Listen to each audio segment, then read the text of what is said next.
There was a moment where I actually ended up going back home to South Dakota, getting on my knees, very vividly remembering this and saying, God, I don't know if I'm going to ever be able to do music again, but I trust you with it. Yeah. And I remember in that moment being reminded from the Lord that my identity cannot be found in what I do for Christ. It can only be found in who I am as a son. Yeah. And that's what keeps me going today.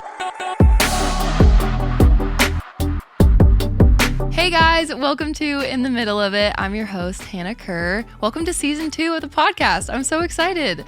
Our guest today is my friend, Cade Thompson. Cade is an amazing Christian artist, songwriter, and worship leader from South Dakota, which is pretty cool.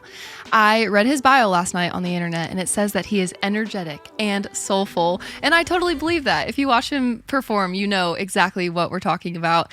He's also a newlywed, which I can't wait to hear all about today. So please welcome to the podcast my friend Cade Thompson. Woo! Woo-hoo! Here we go. Season 2. I Googled you last night. I said Cade Thompson bio, and every single bio said you are energetic and soulful. You know what? I think that might be a little bit true. You know? I feel like it is true. You just said, who is Cade Thompson? Who is Cade Thompson? No. I'm so glad that you are season 2 in the middle of it. Here you are. Thank you for being here today. Thank you for having me. I'm so pumped. It's going to be great. Okay, so the way that we open the podcast is a little icebreaker, get to know you game for the audience to learn who you are. I'm sure most of them know who you are, but it's called Love It, Hate It, in the Middle of It. Ooh, so what I'm going to do is I'm going to Ready. give you a list of 5 things. You tell me if you love it, if you hate it, or if you feel kind of neutral in the middle of it. Okay. You don't have to explain your answer, but I do enjoy explaining the answer. So, Okay, I'm ready. Okay, the first thing is Chick-fil-A. Love it. I Crazy know. story. Okay. I know this story. I need to hear it. So I am allergic to peanuts, and for my Yes. whole life, Yeah. I was like, you know what? They use peanut oil. I can't have Chick-fil-A. So It was sad. a big point of, contention for me. Yeah. With a lot of people. I'm sure. And one day I went to the allergist and I said, hey, can I have Chick-fil-A? And he said, absolutely. So you know what? The first thing I did, I left that office. I went to Chick-fil-A, and my life was changed right there. Was it actually changed? Like, did it live up to the hype, or do you feel like you're like, this is fried chicken? At first, I'm like, okay, this is just chicken. Like, what's the hype? But then, Yes. I don't know what they put in that chicken because I wanted to go back the next day. That's and right. I love it. I love Chick-fil-A. So do they not use peanut oil anymore, or your allergy is just better? They do use peanut oil, but Okay. it's 100% refined. So Oh. that means the protein's not in it, I guess. So if Wow. you're allergic to peanuts, don't trust me. Ask your doctor, but you're probably going to have Chick-fil-A. This is not medical advice, but you Yeah. might be able to have Please the see your Christian doctor. chicken. Please see your doctor for all side effects. I love it.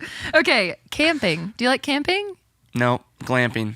Okay, me too. I'm a glamper. I'm a for glamper. Sure. Yes. Don't you feel like touring is kind of glamping in some ways? Absolutely. Like whether you're in like a bus or a van, like you're kind of camping when you think about it. Yeah, but some days it is not glamping. So- It's just literally camping. Yeah, some days it's you feel we like have you're to in a shower tent. where? Yeah, Yeah. absolutely. Great. Okay, love that. Number 3, early mornings. In the middle of it. Yeah. Is that how I respond? That's perfect, Okay, actually. I'm just going to use your song. Here That's to say. excellent. Why? How do you feel? Like you like them sometimes, you don't other times? I feel like I'm not really a morning person. Yeah. But being touring and traveling, you have to be a morning That's right. person because most of the time we're getting up early for those flights. So I know. I'm definitely in the middle of it. Yeah. But I also enjoy getting things done. So if I sleep in, Love that. then I miss the whole day. That's right. So Yeah. I don't like early mornings when I have to do like a radio interview where they make me sing at like the morning show at that's like the 5 a.m. I'm like, dude, you don't want me to sing right now. you feel like your voice doesn't work I until know. it's I'm after like 11 my a.m. voice is not awake. The sun's not awake, therefore I am not awake. No, we've all done that. Yeah, we all have. Okay, number 4, Mount Rushmore. Definitely a big yes. Yeah. Okay, I've been there. Obviously, it's my home state. Yes. Hot take. Maybe it's a little overrated. I mean, you get there and it's I've a never bunch seen of it, so I don't know. it's a bunch of faces on a big giant rock, which Yeah. is kind of crazy to think that somebody actually did that. It's true. But mad respect to the home state. I got to go with it. Yes. I love it. I'm How far there. is that from where you grew up? It's like 4 hours. Okay, so it's a good way away. Yeah. it's like Have you 4 ever been hours. to that place in South Dakota that's like where people can like stand on the walls and like balls roll upward and what is that place You lost called? me. Okay, I can't remember what it is, but my husband played a show with Austin French and they Okay. went to this place in South Dakota that I think was near Mount Rushmore, right? What was it called? I can't remember. Okay. It's Well, called I Can't Remember. It's called Go I Can't check Remember. it out. No, it's like this weird place in South Dakota where apparently the laws of gravity don't apply. What? I'm surprised you don't know about this. I'm sorry to I all might my be South making it Dakota up. friends, okay?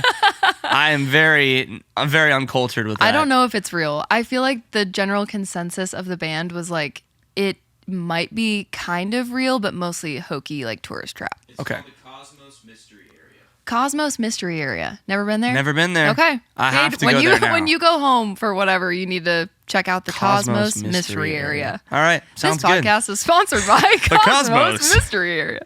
No, okay. All right, last one, golf. No. You don't love it? I've tried, y'all. Yeah. When I was growing up, I was trying to do all the sports. Mm-hmm. Really sad story. I was taking golf lessons, but I was also playing baseball at the same time. Oh, no. And I remember very vividly this one moment as an 8-year-old Cade, I got up to swing at the plate and I used my golf swing while playing baseball. And that was a moment where I said, I don't think both are for me. You're like, this was the moment that really sealed the That's deal. when I really became a singer, you know? You're like, I think music is my last hope. Pretty much. I love that. No, I'm not a big golfer either, but I feel like a lot of musicians are golfers these days. Do you feel like that? Yeah, feel it's like- like the thing to do. Yeah. I mean, even our buddy Colton Dixon is getting into golf, and I was on tour with him in the spring, and That surprises me. He just started going out there with the whole crew, and I even went out there with him one day and embarrassed myself. But yeah, shout out to all the Christian artists Christian that love golfers. golfing. That's so fun. Love that. Okay, great. Thank you for playing Love It, Hate It in the middle of it. Love it. That was so good. I used to do 10 things and it just felt far too long. So thank you for being here for the 5. I just realized I said yes and no instead of love it and hate it. So That's there okay. you go. It's okay. There you go. Yeah. All right. Well, this podcast is called In the Middle of It. So we talk about what you're in the middle of right now. Like of course, if you want to share like how you got here, any history, that's fine. Yeah. But the question of this podcast is, Cade, what are you in the middle of right now? Like as you sit here today. Well, I just got married you a few did. months ago, so I'm in the Woohoo. middle of that, which has been amazing. In the middle of marriage. It's been so sweet. We got married October 24th, That's 2025, crazy. and You're still for sure a newlywed. Oh, for sure. How long for do you sure. think you're a newlywed? Like the first year? Maybe we stretch it out to 2. Maybe we stretch it out to 2. Yeah, I feel like that. I was on feels tour right. with Leanna Crawford, and she said that she's still just soaking up that Totally. season. So I love that. yeah, it's been so sweet. Oh, We got it's so married, good.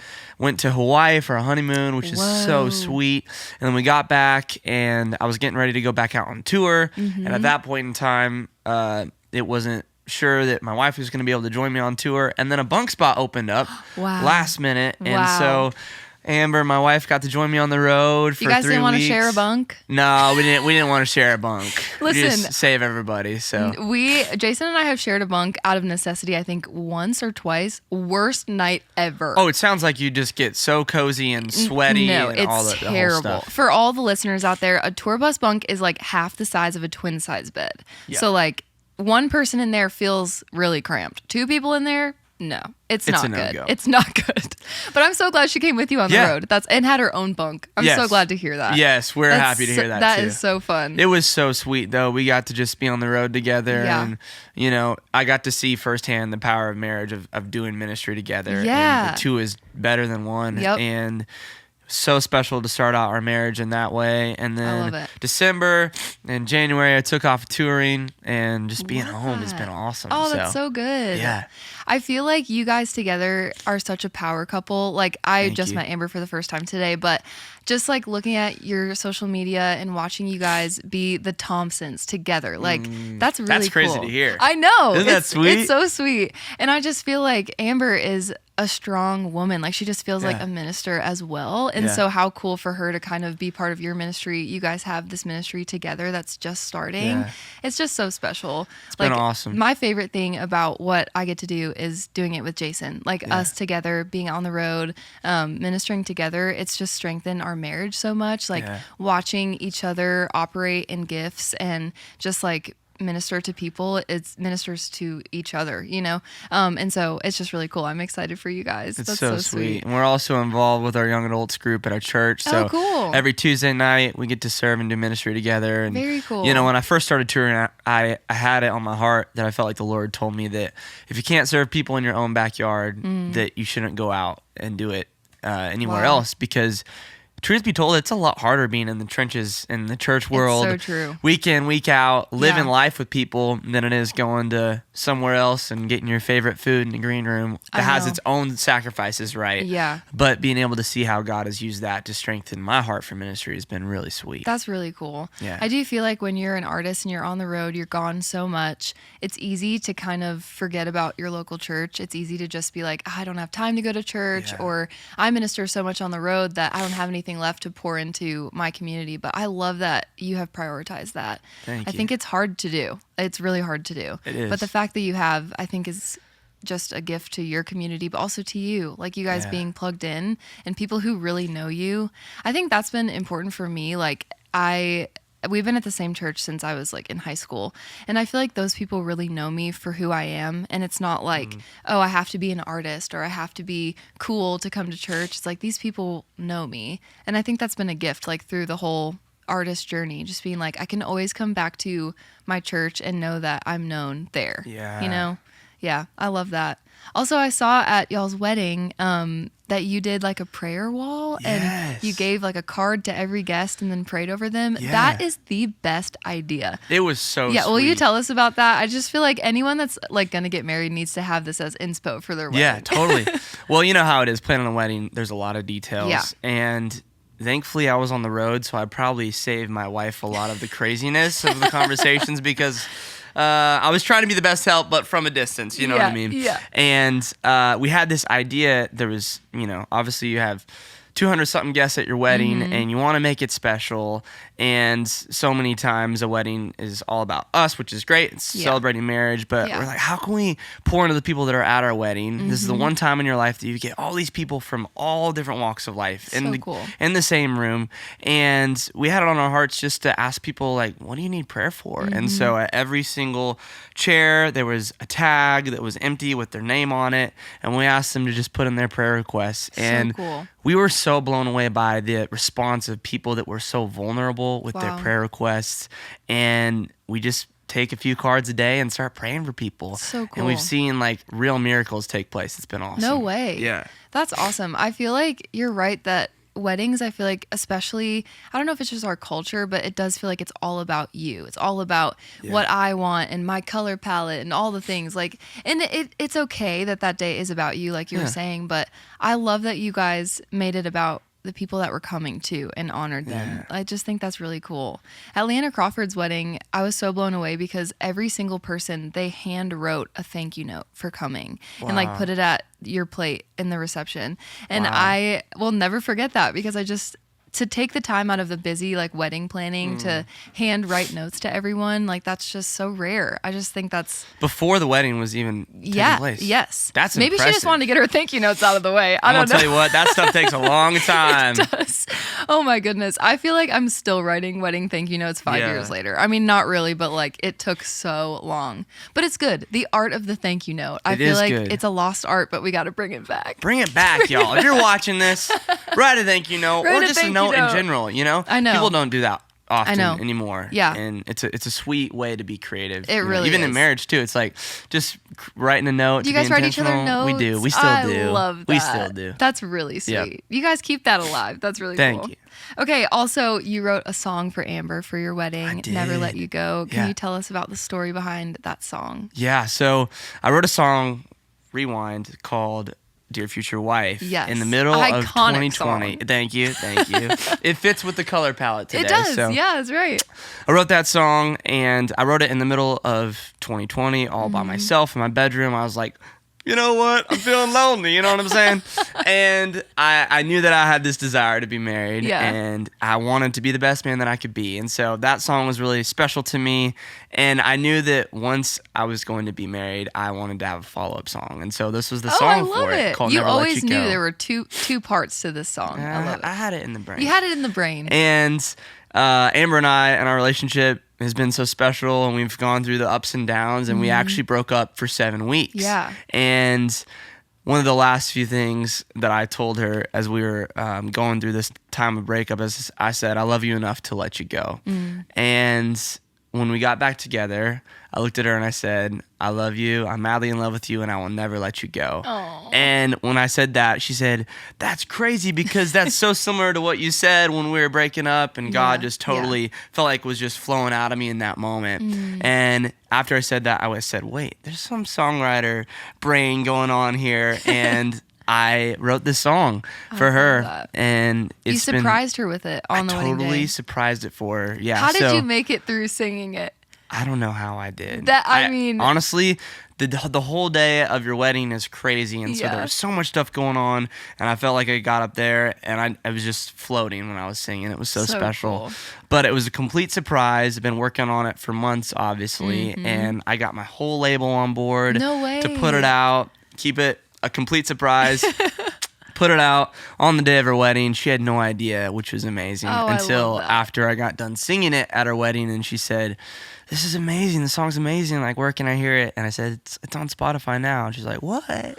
Oh, my goodness. What a great surprise. That's like so a great special. Wedding gift. It was so cool. really, really sweet. And I love how God brought you guys back together after time apart. Like, I think a lot of people go through that in their relationships where it takes coming apart to come back together and realize how grateful you are for that person. And is that kind of y'all's story? Like, the time apart showed you how good it is to be together? Oh, totally. Yeah. I mean, I could talk about it for so long, but God used those 7 weeks to refine me in a way that I didn't even know that I needed. Yeah. And honestly, that was like one of my biggest fears was losing her.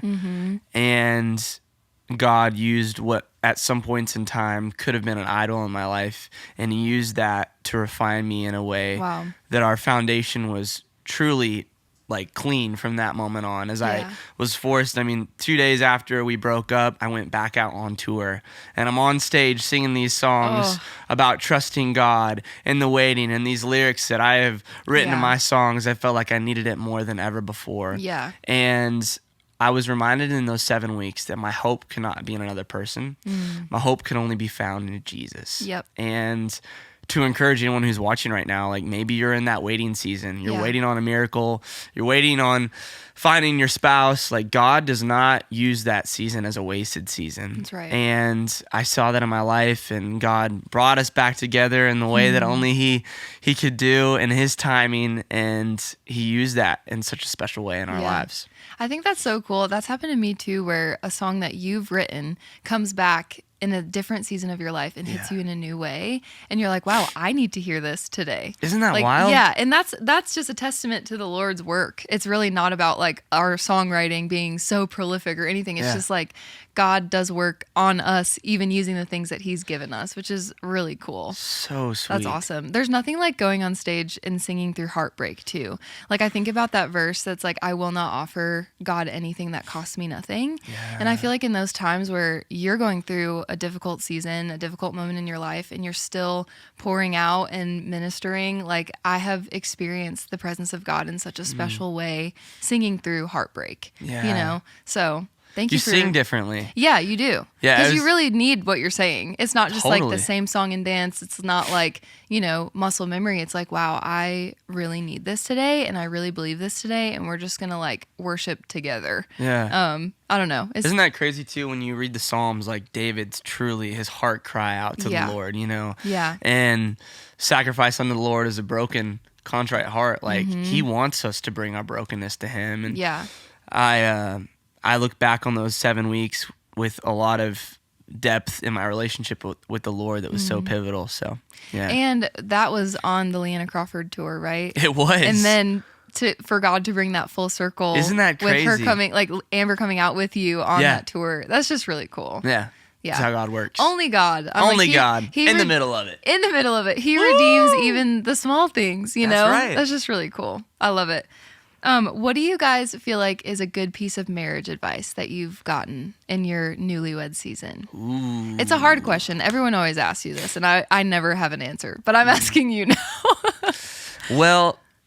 Well, this is kind of two things. We've started doing this thing. It's called the Marriage Journal. So it's every week. Okay. And we sit down for probably 30 minutes to an hour.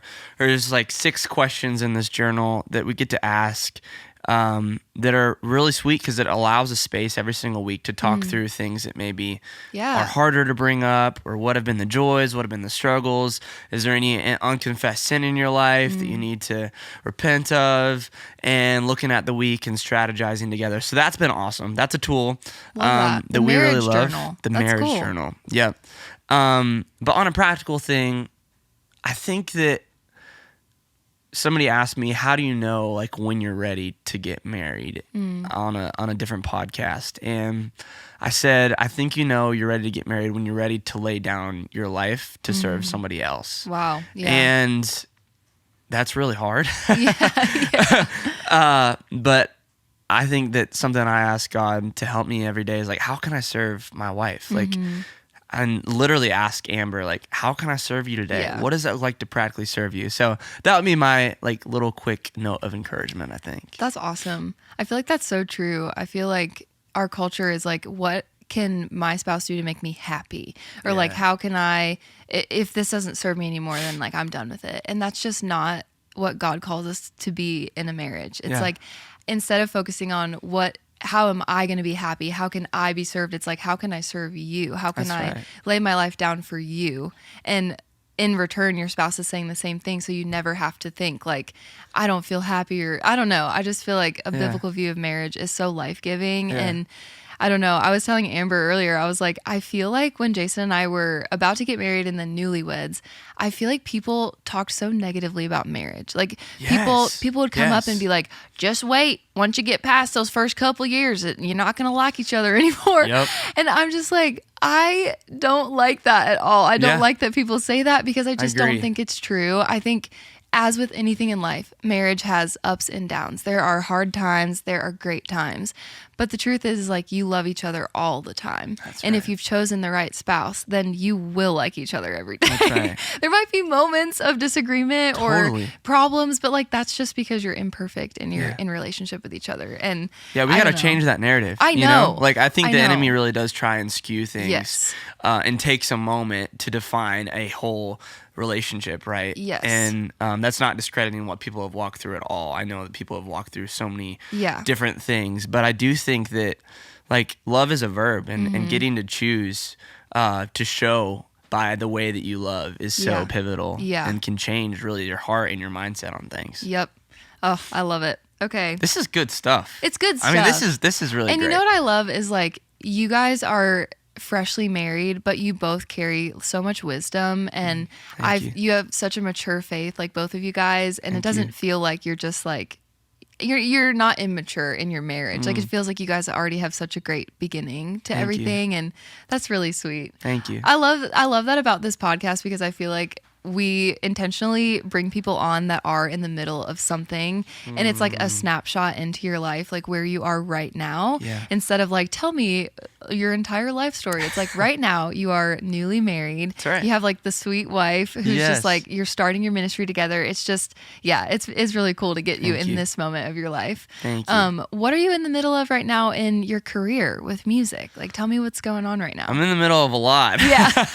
I've gone through a lot of transitions over the past few years, but with label stuff, and I'm working on my third project right now with Red Street Records, which is awesome. Woo-hoo. So I'm super excited about it. I New haven't music put out in 2026? New music, lots of music. Yay! So I haven't put out music in almost 3 years. Wow. Aside from a couple special songs, but I'm really excited about it. I have been working on this new project, and I really feel like there's a depth to it that is where I'm at in life, and encouraging people to base their lives upon the truth, upon the word of God, and to just be bold. And so these songs truly share that, and I'm really excited about it. So I'm actually flying out to the West Coast soon, aka next week, to film some content. So no way. Really excited. I'm not going to share any names or titles or anything yet. We got to keep it. We got to keep it a secret. But I'm really excited. That's really cool. I don't know when this will come out, so maybe it will already be out by the time this It totally comes out. could be. I don't know. Yeah. But either way, just go to Cade's Spotify, Apple Music profile and just see if there's any new music going on Scope there. it out. Just scope it out. I love it. You've been doing music like all of your adult life. I really have. When I first met you, I think you were like 18 maybe, or I just remember you were like a teenager, but you were already doing music then. Isn't that crazy? Yeah. How does that feel for you? Like just being in music so long, but still being so young? Yeah, it's funny. We're filming this right now in January, so I don't know if talking about timing, but every time in January, I'm like, all right, God, still going to do music this year, right? It's a season of trusting. Yeah. And I feel like I'm in the middle of that right now, of just trusting God. I've been in Nashville almost 7 years now. Wow. And I signed a record deal right outside of high school. I was 18 years old, like you said. Yeah. Moved down here and just started to trust God and to walk it out. And then, as we know, 2020, all of life hit, and that was about a month after my first radio single went to radio. No way. I didn't know that. There was a moment where I actually ended up going back home to South Dakota, getting on my knees, very vividly remembering this, and saying, God, I don't know if I'm going to ever be able to do music again, but I trust you with it. Yeah. And I remember in that moment being reminded from the Lord that my identity cannot be found in what I do for Christ. It can only be found in who I am as a son. Yeah. And that's what keeps me going today. And so every day is a gift, and just living life one day at a time, trusting him with what he puts in front of me. So I'm excited for all that's ahead this year. Me too. And it's going to be good to have new music out. I do feel like as artists, I mean, really in anything in life, it's so easy to put your identity in what you do or to think like, oh, I'm going to please God by what I do for him. I think I've fallen into that so much in my career of being like, okay, I have to be successful because I have to like earn the love of God. And the older I've gotten, the more I've done this, the more I'm like, wow, our life is really just meant to be lived in worship of God and in step with him. And all of the other things will fall into place as they're meant to.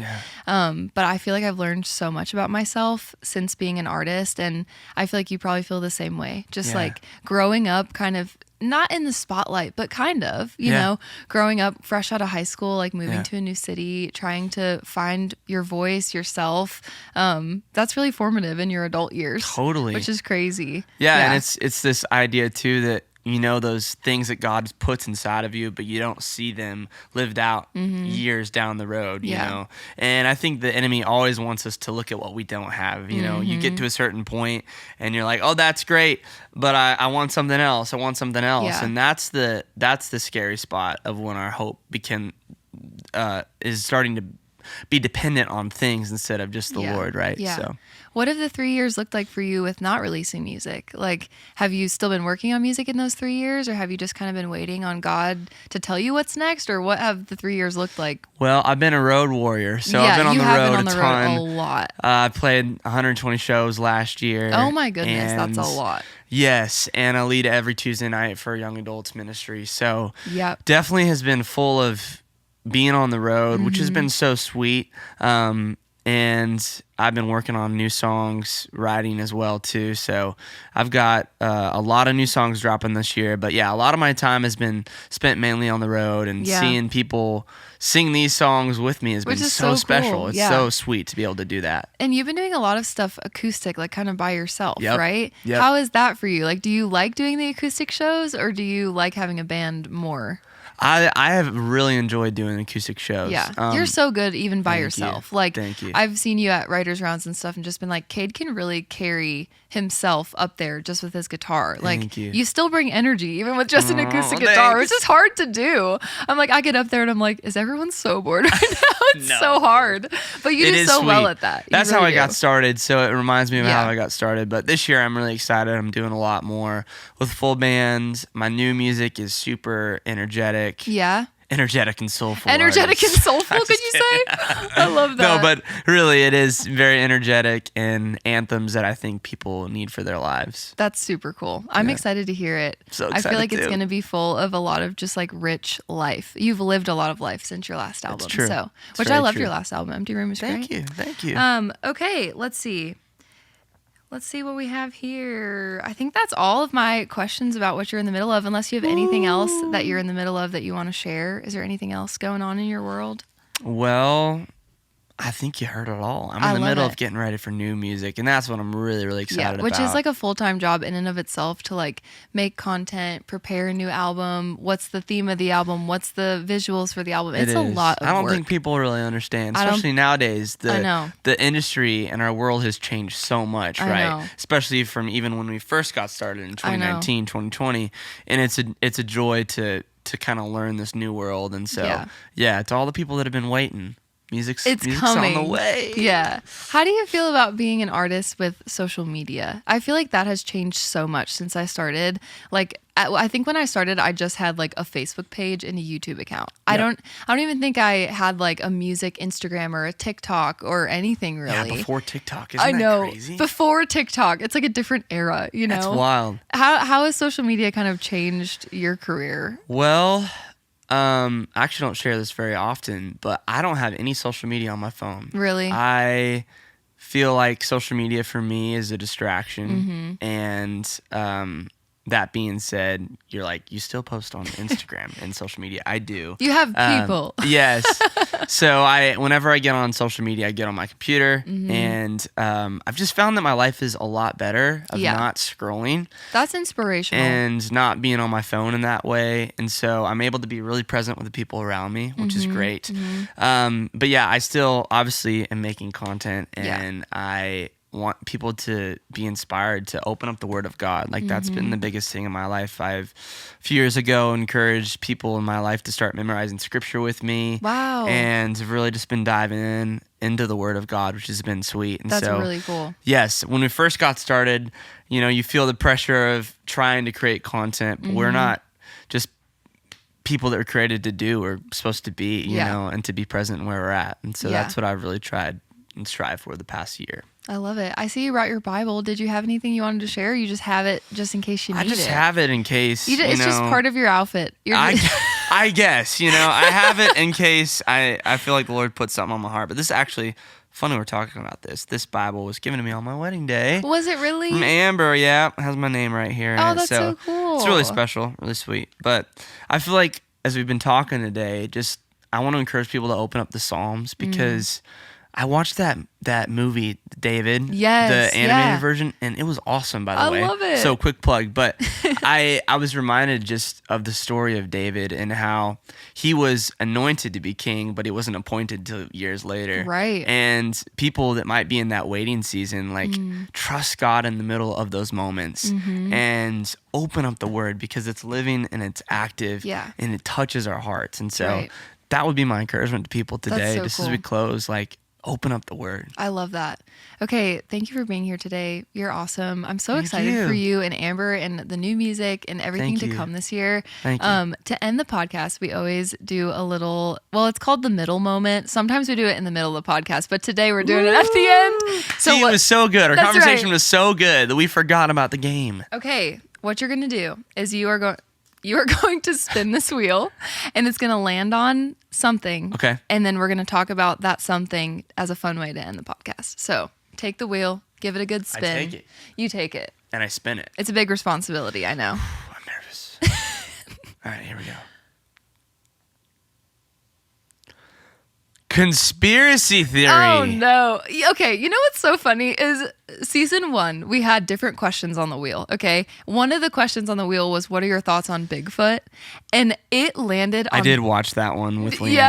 Yeah, literally, it landed on Bigfoot there were 11 episodes, probably 8 of the 11 episodes, it landed on that. And now, conspiracy theory is how we start season 2. Dun, dun, dun, dun. Okay, what is your favorite conspiracy theory? Wow, this is crazy to say on a podcast right now. I'm just going to say it. Don't judge me. I don't know. I haven't done my research. Did they really land on the moon? Whoa. I don't know. This is a popular conspiracy theory. I'm just going to say it. I don't know. I was What- born in 2001, so What causes you to question that? maybe this isn't even true either. Have we been back to the moon since? I don't know. I don't know. See, that's the thing. We don't know. We don't know. We don't know. I've like dived in or dove. I don't know. I've gone into the moon landing conspiracy a good bit, and I do feel like it's sketchy. Okay. Why are the flags waving? There's no Who knows? You know what I mean? We do have questions. We have a lot of questions. So Yeah. if you work for NASA and you like to join us on this next episode, there's a spot There's for you a spot right here. right here. You can talk about the moon landing. Yeah, we're just in the middle of it. We're in the middle of it, and I don't know if we've been in the middle of the moon. I really don't. Ooh. I don't. I think maybe we've been in a studio, you know? Hot take. Hot take. Great. Wow. My Okay. my conspiracy theory that I totally believe is chemtrails. Like Yeah. that they're totally dropping things on us in the sky from airplanes. Yep. I really think that's true. I don't I have think any you're right. evidence to back that up. I just feel like it's true. There you go. Wow. That's no chat GPT or anything. No That's just ChatGPT. Hannah Kerr right That's here that's saying just, it. That's just straight knowledge based on no factual evidence. Straight knowledge dropping. Oh, Cade, thank you so much for being here today. Thank you this for is having so me. fun. This is awesome. If you guys have any conspiracy theories, drop them in the comments and we'll Yeah. have a little conspiracy fun. Send me your conspiracy theories. Okay, thanks, Cade. Thanks for having me. Bye. See y'all.